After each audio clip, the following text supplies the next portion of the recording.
Hi Cody, thanks for the footage and hope you're keeping well in these very peculiar times, shall we say. Um, First of all, don't panic. The lines that I've put on here are basically references that I'm going to use throughout the lesson. I've done it ahead of time just to save me doing them as we go. Lots of good things in your swing. I'm just looking at some key areas with you here, and then I'll get some comparisons up with sort of the model swings to get the point across more clearly.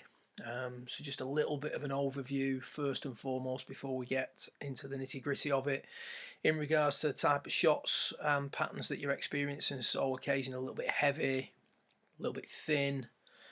Usually those with a better player go hand in hand, and a sort of lack of power as well. First, if we look at it from setup point of view from face on, the pelvis could push forward a little bit more than it is. You can see how the sort of axis tilt that you're creating between the upper and lower centre is a little bit too much towards the target. So at setup, if you push the centre of the pelvis just a little bit more forward, keeping the upper centre in the same place, just so that you could create a little bit more side bend away from the target. Now you can see there, I mean, that's only a degree or two, nothing major. Yours is too much. You can see on the blue line towards the target, which doesn't make things easy for you in the early part of your swing in regards to your hand path, which I'll come to in a second. So axis tilt too much towards the target, that's the blue line. Needs to be a little bit just, ideally centers on top of one another, but we can handle a degree or two of side bend or axis tilt away from the target at P1. When we look at the hand path from down the line, now this relates to a few of your issues, but also mainly the occasional shank that you're talking about. Ideally, the hands would work up the blue line from P1 to P2 before gradually elevating onto the yellow line from P2 to P4, and then come straight back down that yellow line. So your basic hand path is up the blue line, gradually elevating onto the yellow line as the right arm continues to flex to allow the left arm to continue to move, arriving on the yellow line at P4, and then coming straight back down the yellow line 4 to 6. And what we see with yourself is in the early part of the swing, the hand path, you start off with good intentions. You can see the knees changing flex, the hips start to turn, or the pelvis starts to turn, creating an inward component. And then in your case, the hands start to elevate just a little bit too quick. If that's done excessively, the sweet spot's moving away from you. As we approach the top of the backswing, there is a little bit of a loss of inclination, which we'll come to shortly. The hands then drift out ever so slightly from 4 to 5. Again, moving the sweet spot out in front of you a little bit too much. So you can see how the hand path's gone out at that point. If that's done excessively, for whatever reason, you're under a little bit of pressure, you might have an uneven lie, whatever the reason, if that's done excessively, you're going to present the heel of the club to the ball as opposed to the centre of the club face. So definitely need to look at the hand path from P1 to P2, and then what happens from there should just slot into position nicely. So hands work out a little bit too much, 1 to 2, which is why you see the lead shoulder lifting, the head coming up slightly out of that box. So a slightly more inward hand path would help with your inclination from 2 to 4. That would require a slight increase in the change in flex of your knees, but that would happen as a result of you creating a hand path that's slightly more inward. So I'll show you that up against one of the model swings as we go. So if we go back to face on, Pelvis needs to be pushed forward a little bit at P1, creating a little bit more side bend away from the target. You can see the movement of the head as a result of the hand path we've just discussed.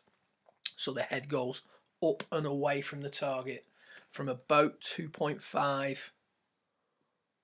to 4.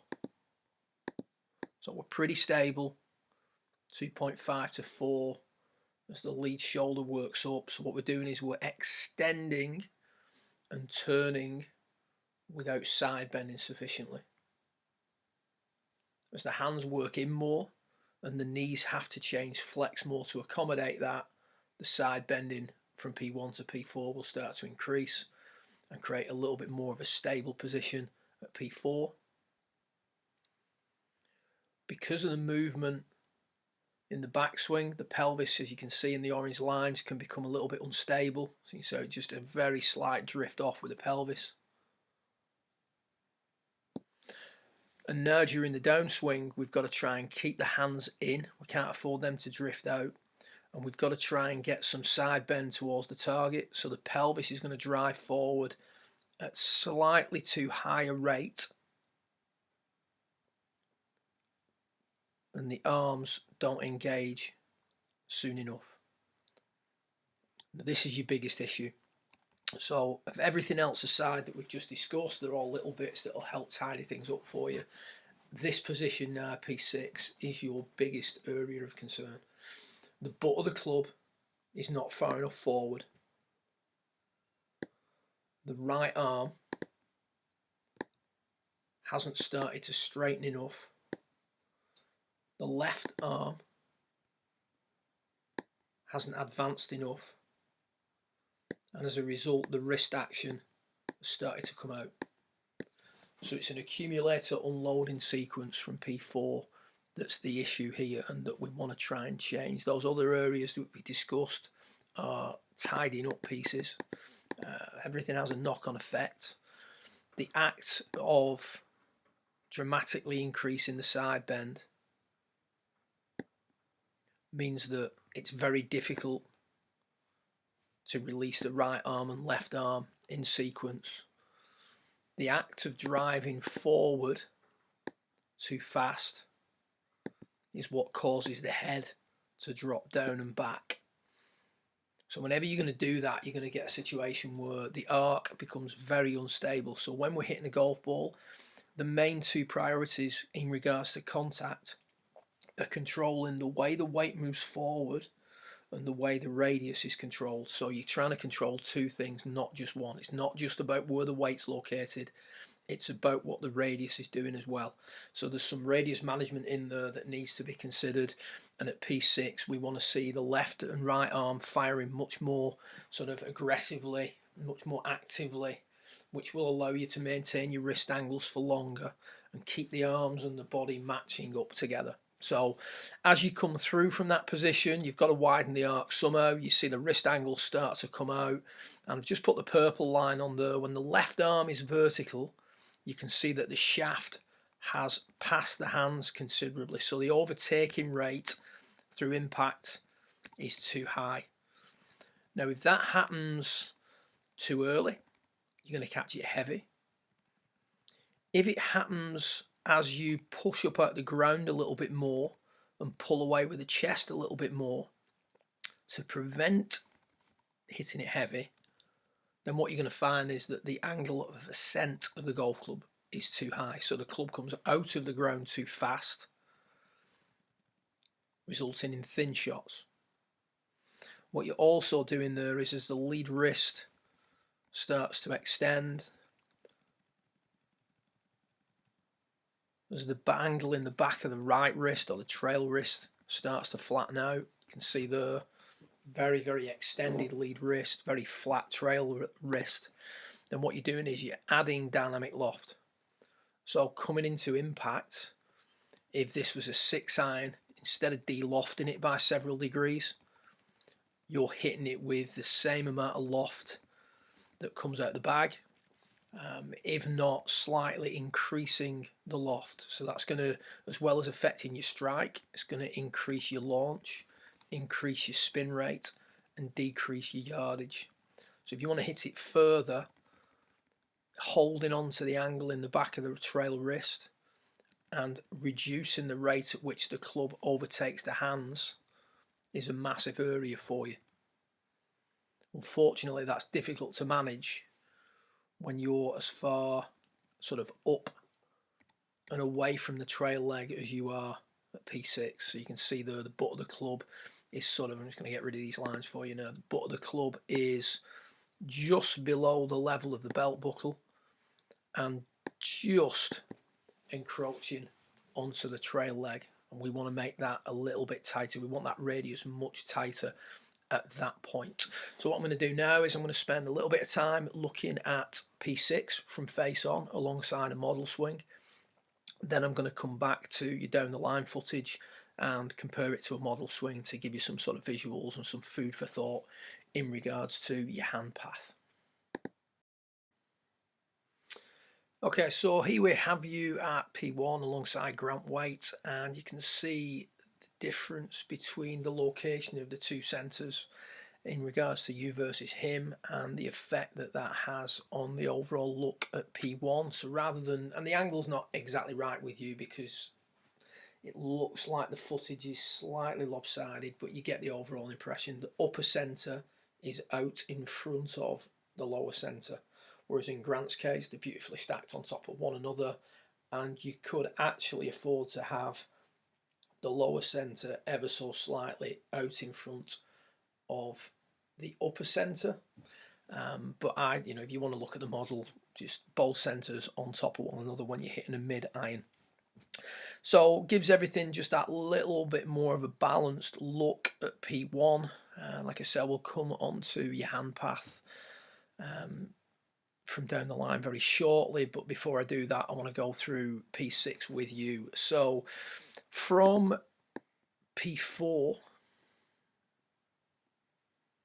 sorry about that, from P4 to P6 a certain sequence is occurring, and this relates to your accumulators. So accumulator 1 is the bending and straightening of the trail arm. Accumulator 2 is the hinging and unhinging of the wrists. Accumulator 3 is the rolling aspect, which isn't really that relevant in regards to what we're going to talk about now. And accumulator 4 is the lead arm and its movement across the chest towards and away from the trail shoulder. So if we take Grant up to P4 and go through this movement with you, from 4 to 5 the player is returning to his forward bend. So the arms are being brought down courtesy of what the body is doing. So the player is starting to flex, starting to rotate, starting to slide. So at this point the accumulators haven't started to fire. From 5 to 6, accumulator 4 left arm or lead arm away from the trail shoulder starts to release. Accumulator 1, trail arm starts to straighten, and accumulator 2, the wrists start to gradually unhinge. But there's a sequence in that. Now, in your swing, accumulator 4 does not fire soon enough. Accumulator 1 does not fire soon enough. And accumulator 2, the wrists start to come out too soon. So we now compare yourself at P6 to Grant. You'll get a clear idea of exactly what it is you're trying to add to your downswing.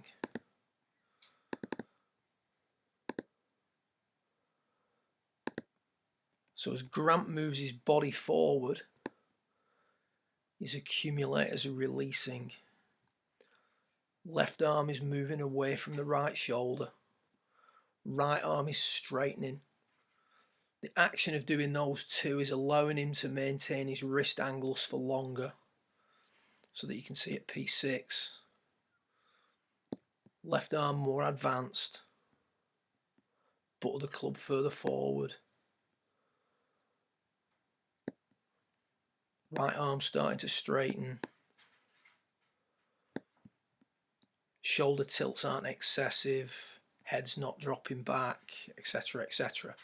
Now in your case, the right arm isn't straightening soon enough. The left arm is not advanced enough, which is why the butt of the club is too far back. So the feeling for you when practicing this would be to try and get, and you can do this pre-shot, and I'm pretty sure I've got some footage of me demonstrating this drill. If not, I'll try and get it across to you. From 4 to 6, you want to try and rehearse before every swing, getting the butt of the club in line with the buckle on your belt. So that would require you to get the left arm moving quicker, which would require you to straighten the right arm out more. And this needs to be done whilst the shaft is parallel to the ground. So it's no use having the butt of the club more advanced, but the wrist angle's coming out. So I want the butt of the club level with the belt buckle by the time you arrive at P6. So that's going to encourage a much more active release of Accumulator 4, the lead arm, away from the trail shoulder. So much more movement of the lead arm away from the trail shoulder. Much more straightening of the trail arm diagonally across the front of you. And you would also have to maintain the wrist angles for longer in order to make that work. And if you see that, I mean, Grant does this beautifully here. He's releasing Accumulator 4, lead arm, Accumulator 1, trail arm, whilst maintaining Accumulator 2, which is the wrist angles. Butt of the club's further forward, lower down, left arm's more advanced, radius is tighter, butt of the club is more over the top of the golf ball as opposed to too far behind the golf ball. Marked difference in those two positions. As a result, by the time the lead arm gets vertical, so the hands are beneath the centre of the swing, redo that line, we can see that Grant's overtaking is down to a minimum.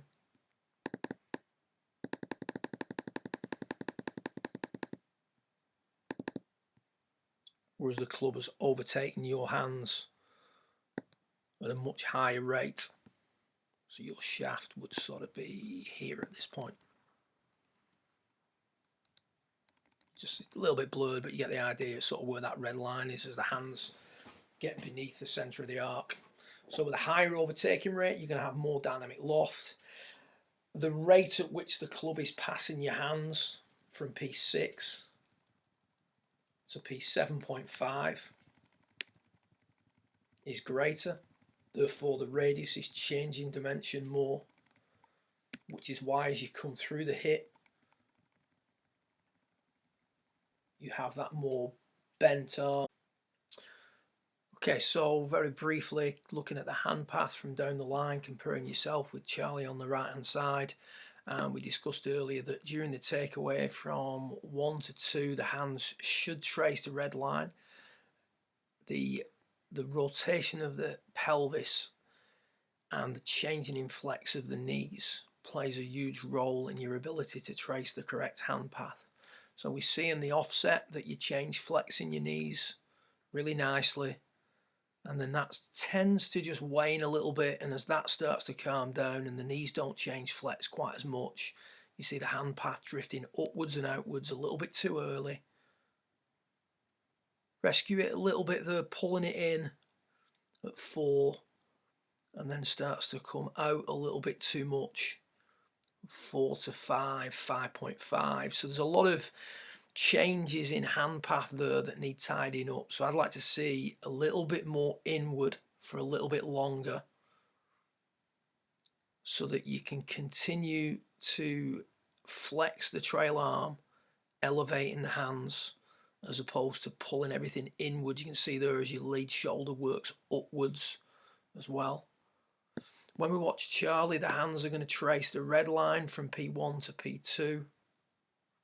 As the right arm then flexes to allow the left arm to continue, the hands start to elevate onto the yellow line before coming straight down that yellow line to sort of P6, 5.8-ish. So your hand patches needs a little bit of tidying up, and I'd like to see the hands in more at P2 rather than being out in front at P2. So in order to do that, if you look at Charlie's hands, they are above his stance line. Yours are out in front of the stance line, ever so slightly. So what I'd like you to do is, when practicing P2, place a club along the stance line, and at P2 I want you to match the hands and the shaft that's on the floor. So that would require you to just have the hands in fractionally more. In order to do that, your knees will have to change flex a little bit more. It's not just the right knee, it's the left knee as well, to allow the pelvis to rotate a little bit more, which would also keep this lead shoulder down throughout the course of the backswing. So the extension and the side bend for you from 2 to 4, where you just see that little lift, has a lot to do with the way your knees are working from 1 to 2. So a little bit more change in the flex required, but you'd start to get in there. Just the act of trying to match the hands with the shaft that's on the stance line by the time the shaft gets to P2 would help you tremendously in regards to that particular point in the swing. So your main priority is P6, get the butt of the club in line with the belt buckle, tightening the radius by the time the shaft gets parallel with the ground. So that's going to engage the lead arm and the trail arm much more and calm the wrist action down. Also changing flex in the knees from P1 to P2, so I want to make sure that the hands are in a little bit more for a little bit longer during your takeaway. They're your 2 priorities. Everything else we've talked about, feel free to add, so a little bit of a shift forward with the pelvis at P1, etc, etc, but they're just tidying up pieces. Those 2 priorities are your key concern. Once you get this going, if you want to send us some more footage just to make sure you're doing it right, you can use Messenger to do so, and we can just keep our eye on things and start to add some further detail to your overtaking rate, etc, if needs be. You may find that once you tidy these 2 pieces up, that the other areas slot into place very nicely. Keep me posted, and I look forward to watching it progress over the coming weeks.